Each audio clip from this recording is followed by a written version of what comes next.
vasárnap délelőtt hirdettem a délutáni alkalmat, aztán elmentünk egy néhányan, és valami olyasmit mondtam, hogy nem tudom, hogy ez milyen alkalom lesz, meg meddig fog tartani. Hát nem gondoltam, hogy a próféta szól belőlem, de 3 órakor kezdődött, és 6 óra után lett vége. És mint kiderült, ez tényleg egy ilyen böjtzáró alkalom volt, hogy utána ott meg is törtük a böjtöt. Mi úgy készültünk, hogy majd másnap fogunk először enni, már úgy rendes kaját, de hát nehéz volt ellenállni, meg akkor úgy is voltunk vele, hogy hát ha ez már így lett szervezve, akkor legyen ez. Akkor meg tanuljuk most ezt, hogy van ez, hogy vannak akkor ilyen böjtzáró alkalmak is, meg ilyenek. Én még ilyen életemben nem voltam. De nagyon jó volt, nagyon sokféle ember volt ott, mondták BC-k meg Misék, hogy hát ennyit kiabálni embereket még nem hallottak. Ezek a karizmatikus, régi vágású lelkészek jó hangosan kiabálnak, meg prédikálnak. Úgyhogy érdekes volt, de megdöbbentő volt, hogy mennyiféle ember volt ott, meg gyűlt össze. Egészen megindított az, amikor, mert úgy sorban felkértek minden ilyen szolgálat, akik ott voltak, és akkor kellett valamennyit mondani, vagy ami bennünk volt. És volt egy ember, aki, hát, ha így ránéztem volna, akkor ha nem is hajléktalannak néztem volna, de ilyen nagyon egyszerű valakinek. És úgy látszott, hogy amikor úgy szólították, akkor hogy nehezebben is lépegetett, valami betegsége is lehetett, és úgy izgult is, meg sok minden volt, hogy elkezdett beszélni, meg úgy köszöntötte a többieket, meg minden, de ahogy elkezdett beszélni a Bibliáról, meg ahogy aztán imádkozott, ott mintha egy teljesen más ember lett volna. És sokkoló volt nekem ezt látni, hogy te jó világ, hogy mennyire nem a külső számít. Ránézek valakire elsőre, és beugranak sztereotípiák, hogy na, akkor ő mire lehet képes, hogy mire nem. És hogy az Istennél ez mennyire máshogy van. És hogy alkalmassá tesz olyan embereket, akiket a világ leírna, és felemeli őket, és képessé teszi arra, hogy másokat vezessenek. Úgyhogy nem tudom, hogy gondolkodsz magadról. De ha vannak olyan gondolatok benned, hogy én ezt nem tudom, én nem vagyok képes, alkalmatlan vagyok, hát az Istennek nincsen lehetetlen. Nincsen lehetetlen. És ő abban dicsőül meg, hogy a mi képtelenségeinkben, meg alkalmatlanságainkban mutatja meg magát. Amikor mi erőből, meg tehetségből, meg mit tudom én miből megoldunk dolgokat, képességekből, akkor az rólunk beszél. Azt mi csináljuk, azt mi tudjuk csinálni.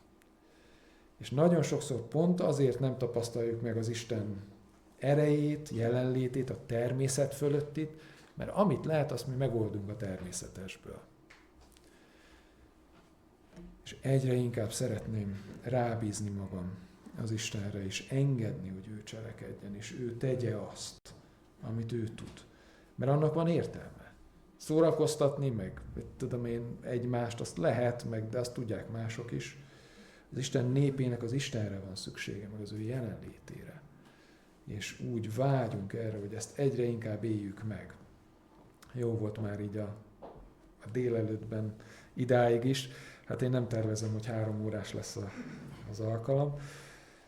De annyit hadosszak meg, hogy így a saját átélésemmel a böjttel kapcsolatban, én is írogattam. Úgyhogy miket élek meg, vagy mik azok, amik nekem fontossá váltak.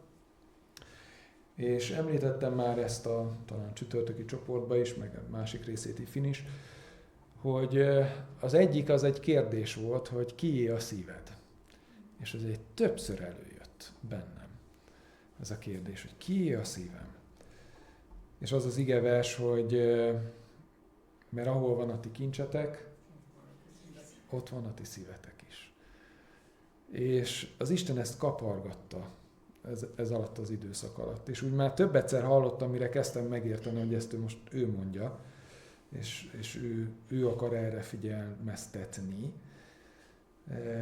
Érdekes volt, mert úgy meg kellett engednem, hogy akkor jó Istenem, akkor mutasd, hogy mik azok. És hát sejtettem, hogy mik azok a területek, amik túl értékesek, vagy fontosak a számomra, vagy ahol amivel túl sok időt töltök, és nem kellene. Úgyhogy tanulgattam ezt. Ez volt az egyik.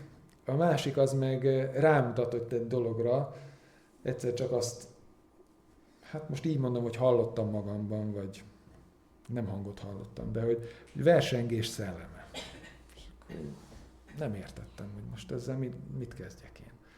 Én nem gondoltam, hogy nekem ezzel bármi dolgom lenne. Amúgy is volt egy ilyen életrendezés, hogy sok mindenért imádkoztak.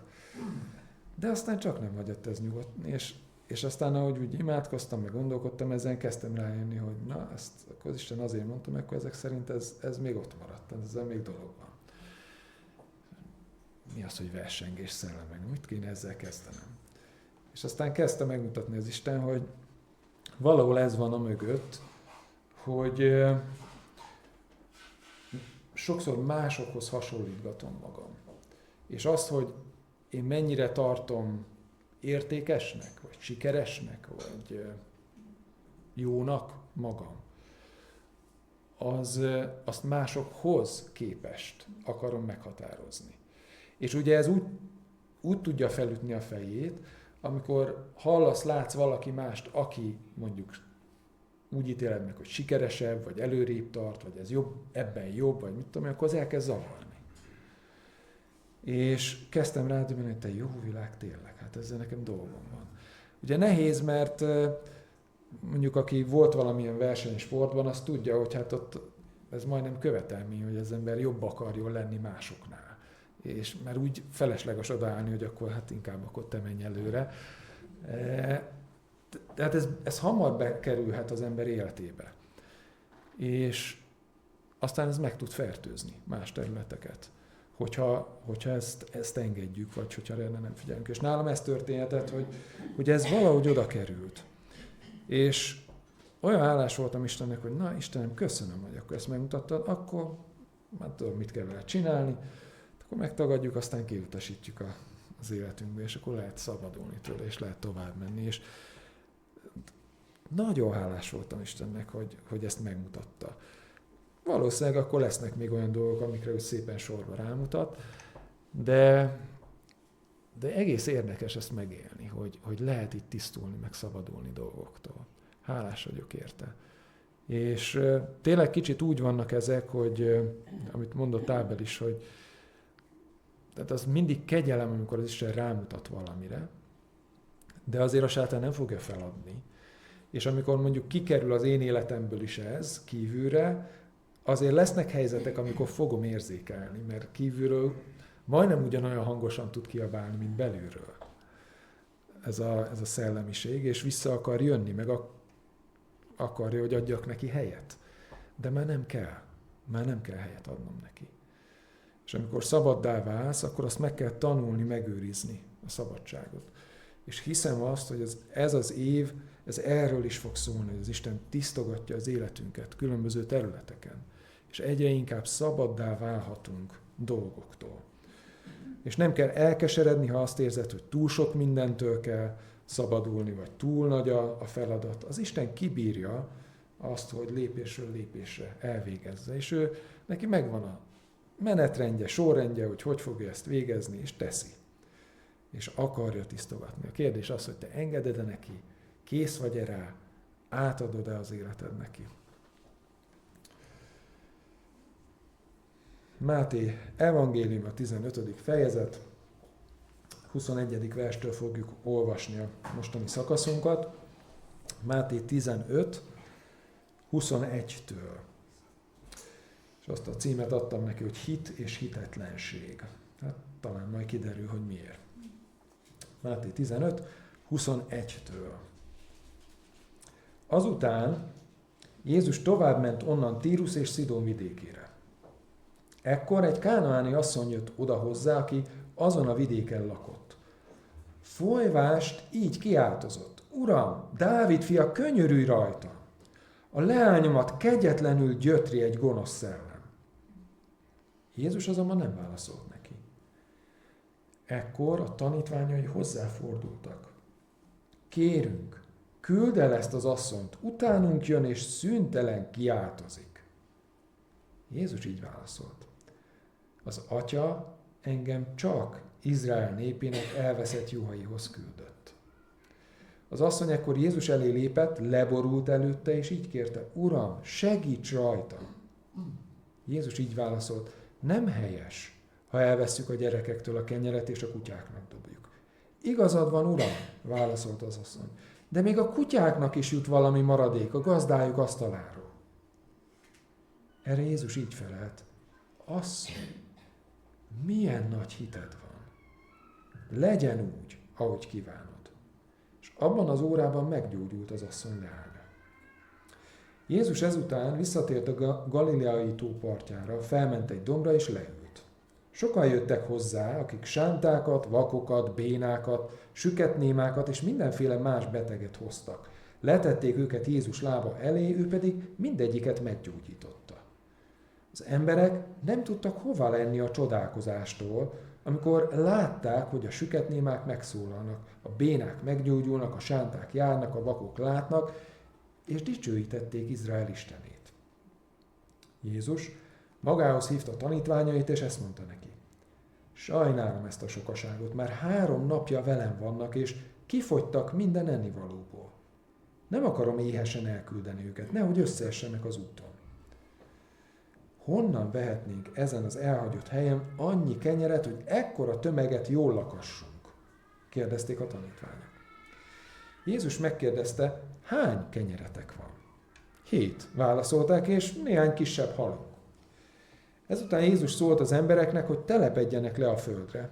Majd fogta a 7 kenyeret és a halakat, és miután hálát adott Istennek, tört az ételből, és kezdte osztani a tanítványainak, azok pedig az embereknek. Mindnyájan ettek, és jól laktak. Utána összeszedték a maradékot, és 7 kosarat töltöttek meg a darabokkal. A tömegben körülbelül 4000 férfi volt, és rajtuk kívül még az asszonyok és a gyerekek. Miután Jézus elbocsátotta az embereket, beszállt egy bárkába, és Magadán vidékére ment.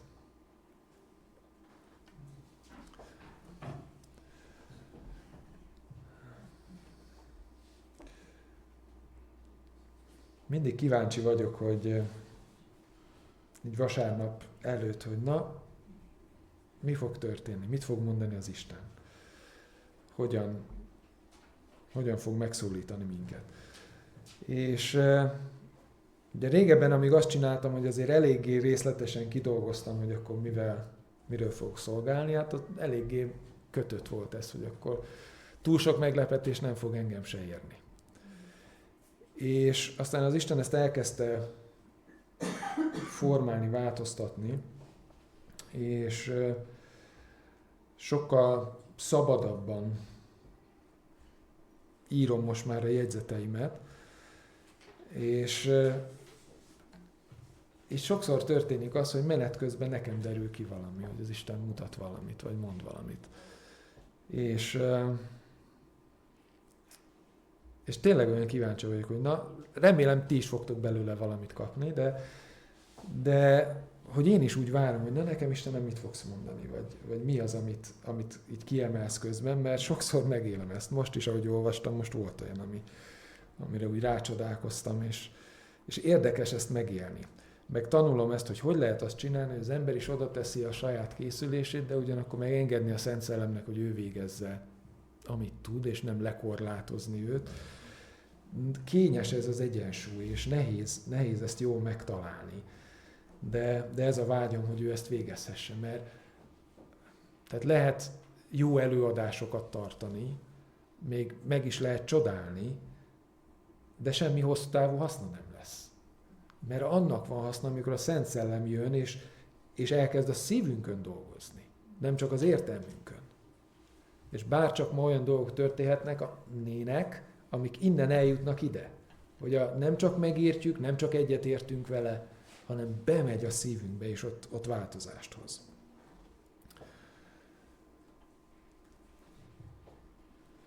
Elképesztő ez a felolvasott szakasz is, és hát akár mindegyikről külön-külön lehetne prédikálni, de nem is szeretnék mindent kiemelni, de csak egy néhány fontos dolgot, ami nekem is olyan kérdés meg fontos volt. Mit csinálsz, amikor bajban vagy? Mi az első lépés, amit akkor teszel? Amikor valami nehéz. Jajgatok, igen. Igen, ugye emberre válogatja, hogy hogyan kezeljük ezeket a helyzeteket, amikor szembesülünk azzal, hogy itt most valami baj van, valami nehéz helyzet van, ugye vagy elkezdünk aggódni, jajgatni, problémázni, vagy van, aki aktív, és akkor elkezd pörögni, hogy akkor most mit kell csinálni, hogy fogjuk ezt megoldani. De nyilván akkor szoktunk igazán szembesülni a bajjal, amikor már a saját lehetőségeinkből kifutottunk, mert addig úgy gondoljuk, hogy na, akkor ezt megpróbáljuk megoldani. Amikor nem sikerült megoldani, akkor kezdünk igazán pánikolni, hogy na most mi lesz? Akkor most ki az, akit ismerek? Kihez forduljak? Ha már én nem tudom megoldani. Ki fog nekem segíteni? Hogy fogok ezen túljutni? Mi lesz velem?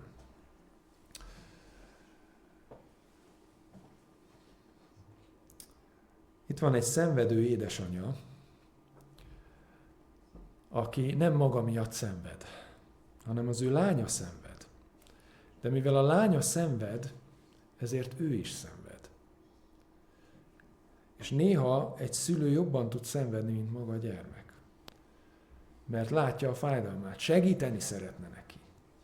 És nem tud. Gyanítom, hogy mindent megpróbált, ami rajta múlt. Mert egy szülő, ameddig tud, elmegy a gyereke miatt. Hogy segítsen. Hogy változást hozzon. Hogy javítson az állapotán. De ez az asszony, ez minden lehetőségéből kifutott.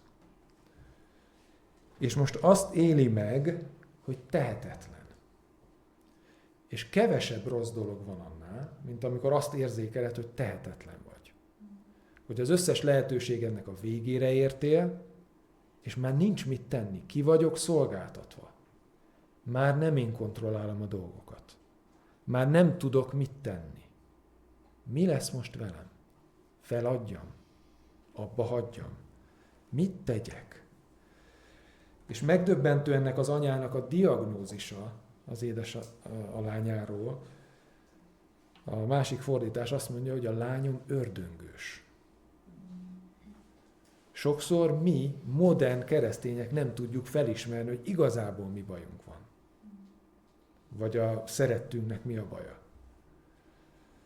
Mert annyira vakok tudunk lenni. Ez az asszony hitetlenként, vagy pogányként felismeri, hogy mi a baj. Pontosan tudja, hogy mi baj. Azt mondja, hogy a lányom ördöngős. És a gond az, hogy hiába tudja, hogy mi a baj, nincs rá megoldása. Nagyon sokszor az szokott a baj lenni az orvosnál, hogy nem tudják, hogy mi a baj. Keresik, és nem derül ki, hogy mi a baj. És akkor próbálkozunk ezzel azzal. Itt az édesanyja tudja, hogy mi a baj, csak nem tud segíteni. Meg más sem tud segíteni. És valahogy hallomást szerez Jézusról. És halló olyan dolgokat, amit soha korábban. És azt mondja, hogy egy életem, egy halálom, ezt még megpróbálom. Oda még el tudok menni. Hát, ha tud nekem segíteni. Na de hogy fog velem szóba állni egy zsidó rabbi? Hát én pogány nő vagyok. Hogy fog velem szóba állni? Nem tudom, de oda el tudok menni, hát ha sikerül. Emlékeztek a vérfolyásos asszonyra? Hogy én nem tudom, hogy fogok oda eljutni, meg nem is szabadna ott lennem, meg ha megtudják, hogy én ki vagyok, akkor megköveznek. De egy életem, egy halálom, én valahogy elmegyek oda. És ha csak hozzáérek a ruhájához, meg fogok gyógyulni. És ez az asszony is azt mondja, hogy ha eljutok ehhez az emberhez, hogyha csak a fele igaz annak, amit mondanak róla, akkor ő talán fog tudni segíteni. És És az Úr Jézus megy a tanítványaival éppen az egyik helyről a másikra, Tírus és Szidon vidékére, és egyszer csak egy kánaáni asszony jön oda hozzá, aki ott lakik, és elkezd kiáltozni, hogy Uram, Dávid fia, könyörülj rajtam. Érdekes, hogy nem azt mondja, hogy ha esetleg van valami esélyed, vagy hogyha megteheted. Emlékeztek, volt ilyen is, aki mondott ilyesmit, hogyha lehetséges neked. Ez az asszony, ez túl van ezen. Az ő hite erősebb. Ő azt mondja, hogy Uram, Dávid fia, könyörülj rajtam. Könyörülj rajtam. Nem tudom, hogy mikor jutott el oda az ő szíve, meg az ő hite, hogy bizonyosság ébred benne, hogyha Jézus tesz valamit az ő érdekében, akkor az meg fog történni. De a szavaiból az derül ki, hogy ő tudja, hogy kicsoda Jézus, és tudja, hogy mire képes. És így hívja, hogy Uram, Dávid fia. Ami önmagában arról szól, hogy ő tudja, hogy Jézus nem csak egy rabbi, hanem ő a messiás. Ő az Ószövetségben megígért messiás, a Dávidnak az a fia, akit elküld az atya, hogy szabadulást hozzon a népnek, hát aztán meg nekünk is, minden nemzetnek. Na ez a hit, amikor valahogy egyszerűen felébred a szívedben, minden logika, minden eddigi tapasztalat ellenére, hogy itt valami meg fog történni, vagy megtörténhet. Amikor minden arról kiabál benned, hogy nincs rá esély, nem lehetséges, meg minden eddigi tapasztalat azt mondja, hogy ez nem megy, akkor egyszer csak felébred valami a szívedben, de mégis ez megtörténhet. Ha Jézus akarja, akkor ez megtörténhet. És végre eljut Jézushoz, ott van a közelében, már halló távolságban van, és kiabál. És egy döbbenetes mondatot olvasunk, 23. vers, Jézus azonban nem válaszolt neki. Hát kevés ennél fájdalmasabb mondat van. Amikor egy szükségben lévő ember ezt tapasztalja. Jézus azonban nem válaszolt neki. És mi történik?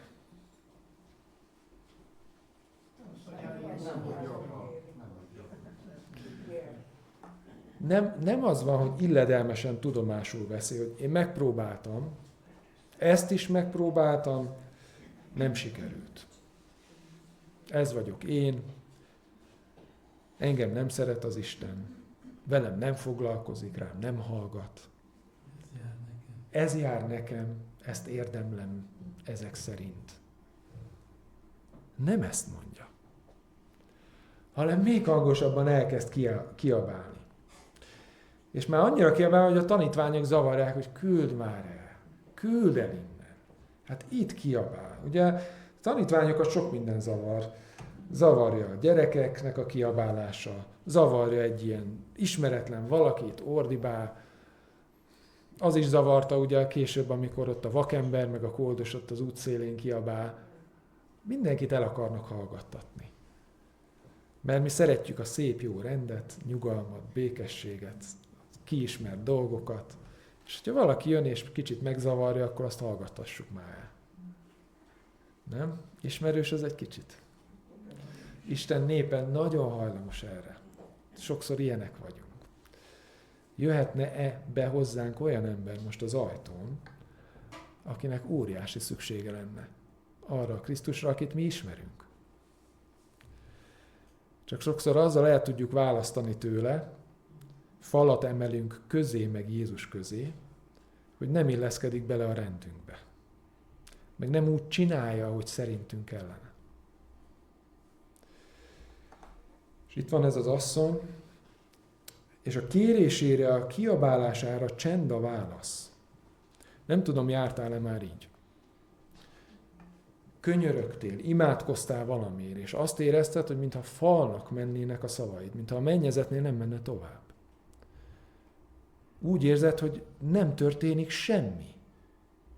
Pedig éltél már át olyat, hogy az Isten meghallgatott, és most meg azt érzed, hogy nem jutsz előrébb. Mit csináljak? Feladjam? Van értelme folytatni? És hadd hozzak ide most egy fontos dolgot, amit ettől az asszonytól meg kell tanulnunk. A hitnek meg a kitartásnak a kapcsolatát. A kitartás az valami elképesztően fontos Isten királyságában. Amúgy is az életben. Bármi, ami érték és el akarod élni, ahhoz a kitartáson keresztül vezet az út. De az Isten országában, az Isten királyságában is ez a helyzet. Hogy nagyon sokszor egyedül a kitartás az, ami átüti azt a falat, ami közted meg az Isten válasza között van. Szerintetek hallotta-e Jézus ennek az asszonynak a kiáltását? Hát gondoskodott róla az asszony, hogy hallja. Meg a tanítványok, akik körülötte voltak, azok nagyon tisztán hallották. Úgyhogy gyanítom, hogy Jézus is hallotta, hogy mit mond ez az asszony. Akkor miért nem válaszol? Lehet ezt feltem, hogy csak szavak, vagy élet is benne van a hitében. Amikor nekünk nem válaszol Jézus, akkor miért nem válaszol?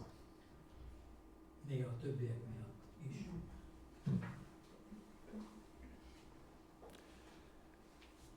Viszonylag ritkán tudjuk meg, hogy miért is nem kaptunk azonnal választ. De a kérdés nem is annyira az, hogy miért nem kaptunk választ. Akart-e válaszolni Jézus ennek az asszonynak? Mit gondoltok? Igen. Vagy pedig az akarata ellenére gyógyította meg a lányát, vagy szabadította. Sejtette-e, vagy tudhatta-e azt, hogy ez fog következni?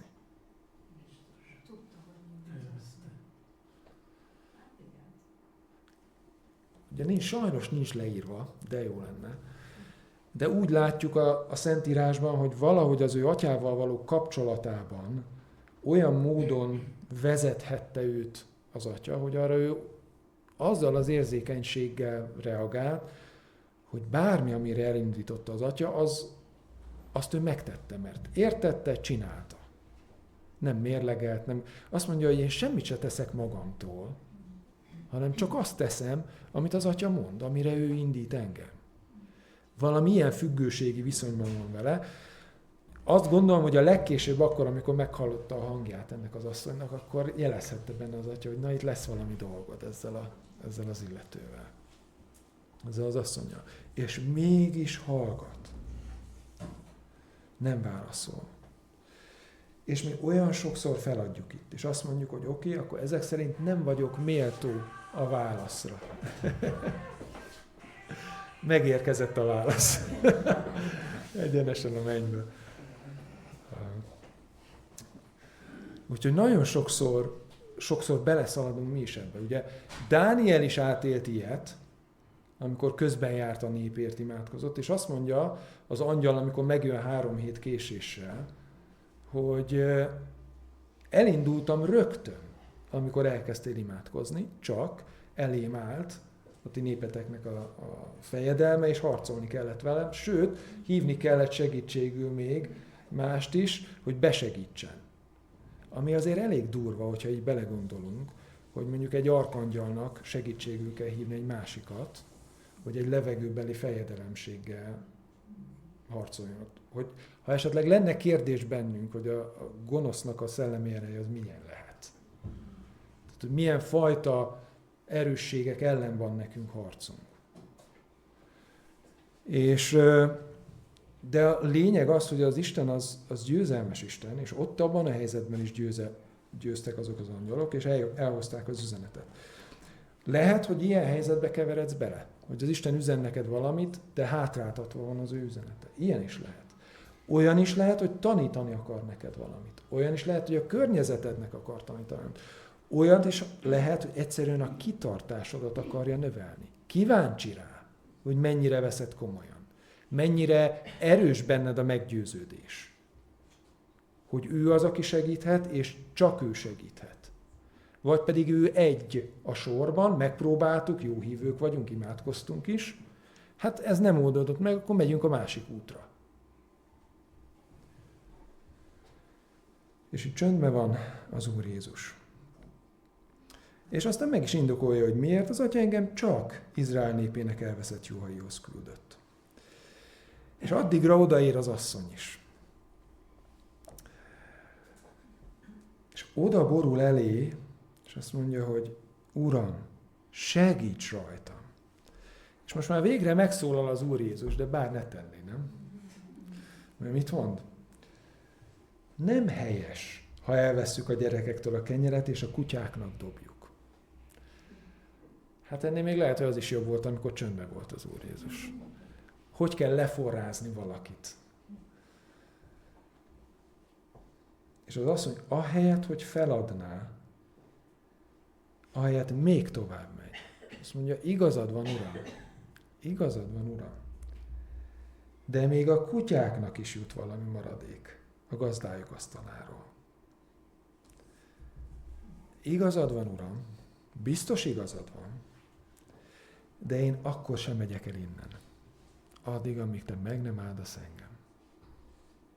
Emlékeztek Jákóbra? A csalóra. Ott azon a hajnalon, vagy azon az éjszakán küzd végig órákon át. Azt se tudja kivel. Harcol, birkózik, szinte az életéért harcol.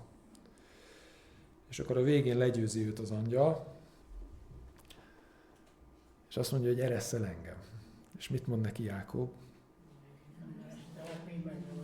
Nem engedlek el, amíg meg nem áldasz engem. Addigra kiderül a számára, hogy itt valaki nagyobb van nála, akinek van lehetősége arra, hogy őt megáldja. Azt mondja, addig nem engedlek. Nem azt néző, hogy jaj, de jó, hogy akkor ezek szerint életben maradtam, és megúsztam ezt a találkozást. Meg csak annyi bajom lesz, hogy ezen túl majd a csípőm az kicsit problémásabban fog működni. Nem ezt mondja, hanem arra van szükségem, amit te tudsz nekem adni. Amit csak te tudsz nekem adni. Nem engedlek el, amíg meg nem áldasz engem. A kitartó hitnek a mondata. Nem engedlek el, amíg meg nem áldasz engem. Tetszik-e ez a hozzáállás az Istennek? De hát ez nem erőszakoskodás.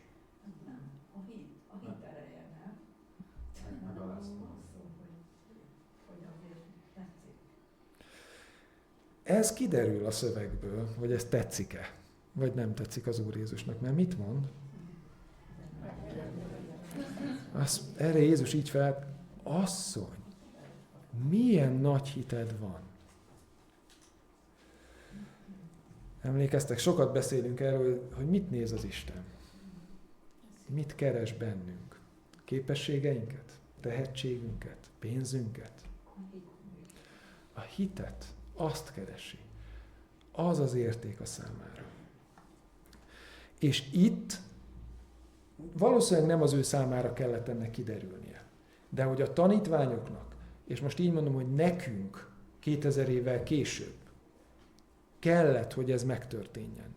Hogy tanuljunk belőle, hogy amikor ilyen helyzetben leszel, akkor ne add fel. Ne add fel, hanem ezzel a hozzáállással menj tovább, hogy nem engedlek el, amíg meg nem áldasz. Mert ez azt lehetne mondani emberek, hogy de hát akkor szembe megyünk az Isten akaratával. Hát elmondta, hogy mit akar, nem? És én most mást mondok. Létezhet olyan, hogy megváltoztatjuk az Isten akaratát? Igen, lehet vele vitatkozni, vagy beszélni, elmondani a vénylátáson. Ninivében is ez történik. És pont ez a baj a Jónásnak, hogy ő ismerte így az Istent. Ugye ezt el tudta képzelni róla, hogy meg fogja gondolni magát. És az az ítélet, amit neki ki kell hirdetnie, hogy esetleg mégse fog megtörténni. És amit megérdemelnek, azt nem fogják megkapni. És mi meg sokszor úgy vagyunk, hogy jó, hát egyszer megpróbáltuk. Nem sikerült. Akkor marad más, vagy marad a szenvedés továbbra. És ez az asszony, ez nem hajlandó sehova menni, Azt mondja, ha én kutya vagyok, akkor kutya vagyok, teljesen mindegy, de még a kutyák is kapnak valami morzsát. Még egy morzsa is elég. Még egy mustármag is elég. Mert nem az számít, hogy most sok vagy kevés, hanem hogy kiben van a hited. Hogy kire támaszkodik a hited. Hogy ismered te az Istent? Milyennek ismered őt? Egyrészt elhiszed-e, hogy neki még a te erre a helyzetedre is van képessége, meg hatása, meg hatalma. Ezt még úgy el szoktuk hinni, mert ez egy általánosabb dolog. Mert azt tudjuk mondani, hogy persze, ez biztos így van. Néha még tapasztaljuk is. De amikor benne vagyunk a konkrét helyzetünkben, akkor nem ez szokott a legnagyobb bajunk lenni, hogy nem tudja megoldani, hanem hogy nem tudom, hogy akarja-e. Vagy nem tudom, hogy az én bajommal akar-e foglalkozni. Megüti-e az ő inger küszöbét, megérdemlem-e, hogy foglalkozzon velem, vagy majd, ha jobb leszek. És egy csomó kérdés eszi meg a hitünket. Ha hagyjuk. Mert ez a te döntésed, hogy ragaszkodsz a hithez, kitartasz, és azt mondod, hogy én átmegyek ezen a falon, akármi van. Nem azért, mert én találtam ki, hanem mert a hitem az Istenbe kapaszkodik. Nem engedlek el, mert én tudom, hogy te képes vagy rá, és csak egy szót szólsz, és meg fog gyógyulni a lányom. És ott Jákóbnak azt mondja az angyal, az idegen ezt mondta, mától fogva nem Jákób, hanem Izrael vagy. Mert küzdöttél Istennel és emberekkel, és győztél.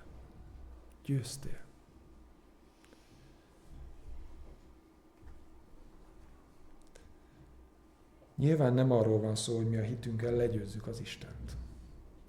De hogy vannak falak, amiken át kell törni, hittel, az egészen biztos. Kész vagy rá? Van-e olyan hited, ami átvisz az első elutasításon, vagy a csöndön, amikor azt érzed, hogy nincs válasz?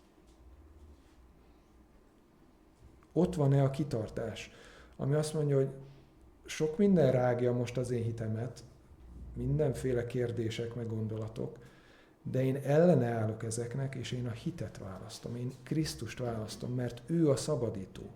Ő az, akinek hatalma van ebben a helyzetben is.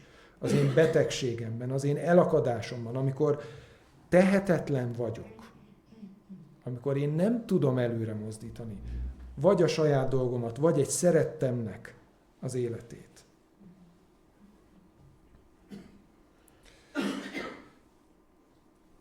És ez az asszony, ez megharcolja a hitnek ezt a harcát. És mit mond rá az Úr Jézus? Azt mondja, legyen úgy, ahogy kívánod. Ugye ez a különleges mondat az evangéliumokból. Legyen meg a te hited szerint. Hát kedves testvérek, hadd mondjam most nektek is ezt.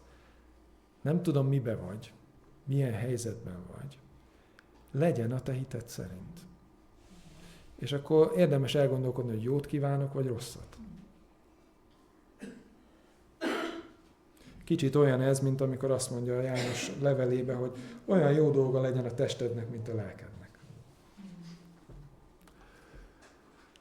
Legyen a te hited szerint. És egész döbbenetes belegondolni abba, hogy akkor micsoda hatalma van annak a hitnek, amit kapunk az Istentől. Hogy mennyi helyzeten átvinne. Mert az Isten ereje munkálkodik az hívőkben, az ő dicsőségére.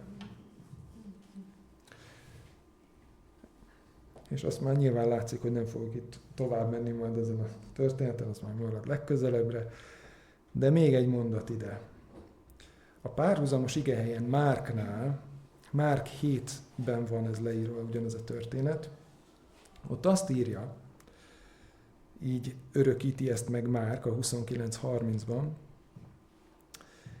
Jézus ezt mondta neki, ezért a szavadért, mondom, menj el, lányodból kiment az ördög.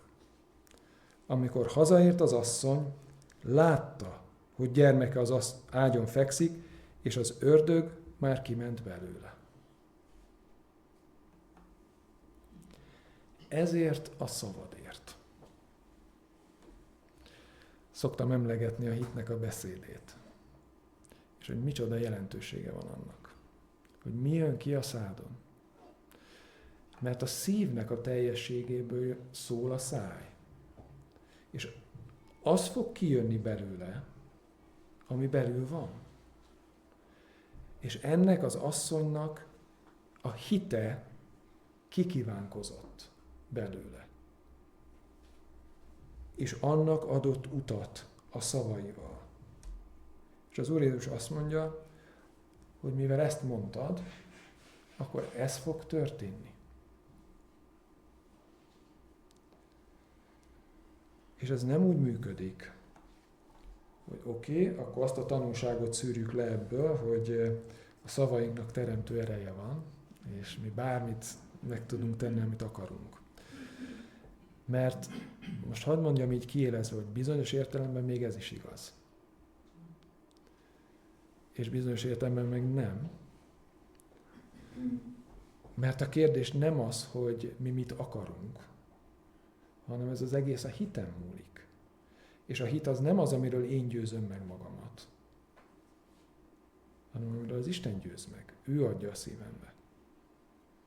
És ott viszont, hogyha ő szólt, akkor azt mondhatod, mert akkor az meg fog történni. Ha látszik bármi előzménye, ha nem látszik. És az Isten azt várja, hogy kimondod-e, kijön-e a te szádon.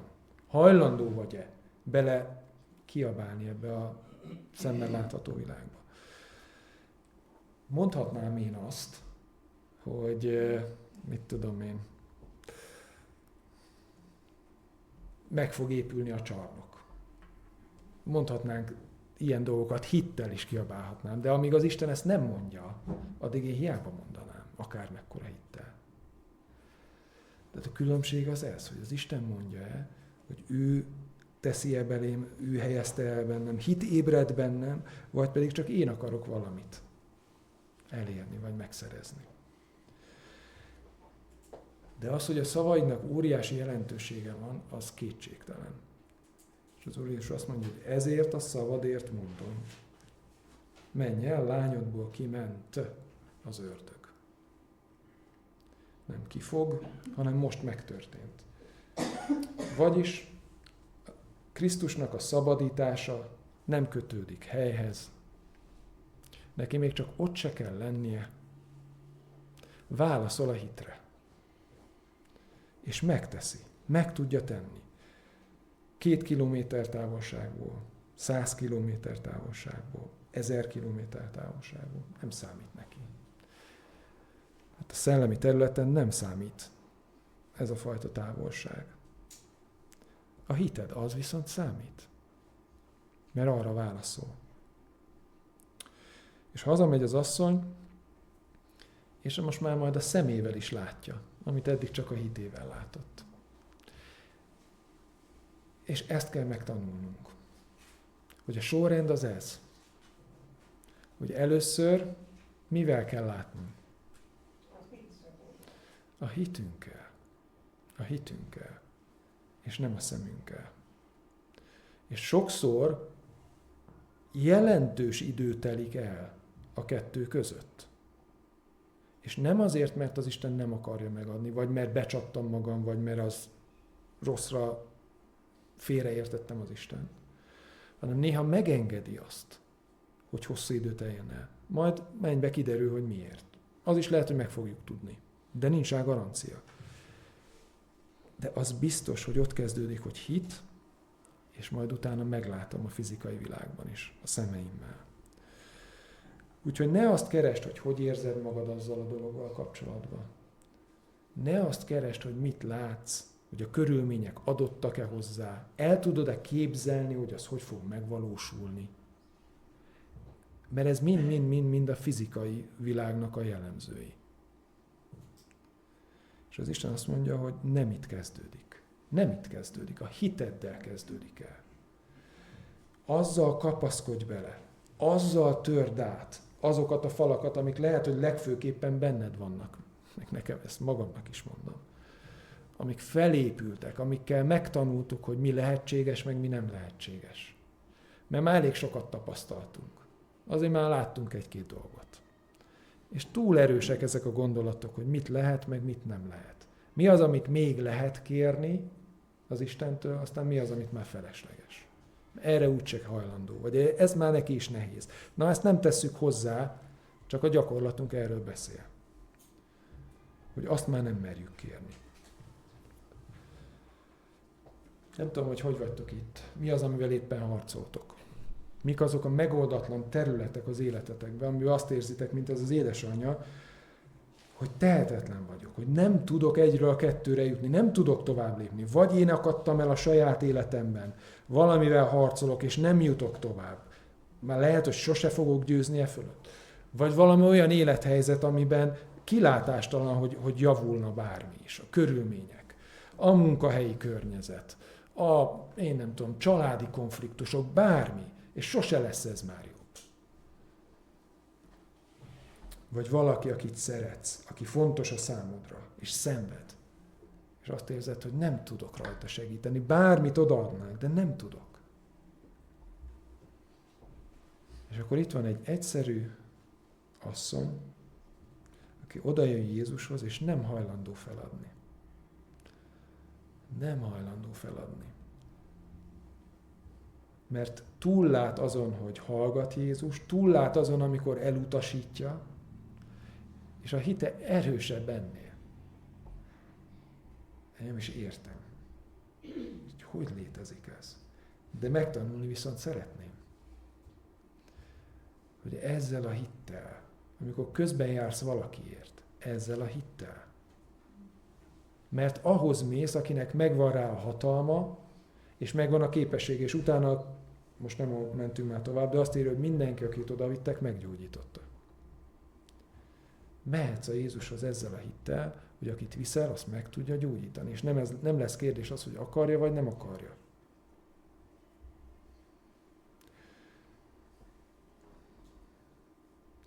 Ha meg saját magaddal kapcsolatban vagy elakadva, akkor az Isten most bátorít. És azt mondja, hogy ne add fel. Ne add fel. Bízz bennem. Én vagyok a szabadító. Ki foglak tudni hozni ebből? Csak helyezd belém a hitedet. És ne a kudarcaidra nézz, ne a bukásaidra nézz, ne a reménytelenséget válaszd, hanem a hitet. És az át fogja törni a falaidat. Az meg fogja nyitni azt az ércajtót. Le fogja verni az árakat. És be fog vezetni oda, ahol Krisztus is be akar vinni téged. Abba a szabadságba, abba a megerősödésbe, abba a növekedésbe. Válaszd a hitet.